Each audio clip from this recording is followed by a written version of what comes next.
In this video, we are going to be learning how to add a green screen effect in Filmora. If you check the video on the timeline, you will be able to see that a subscribe button appears on it. This subscribe button has been added on it using the green screen effect. Let's see how you can recreate this video on your own. First of all, drag the video or the photo that you want into the Filmora timeline. Then you need to add the green screen element that you wish onto the timeline.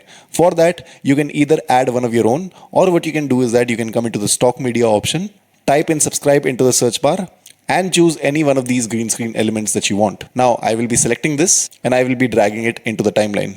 Then I'm going to be resizing it to adjust according to my video. Now I'll simply select this element, go on to the right hand side, click on video, and then select AI matting. Then I am going to enable chroma key.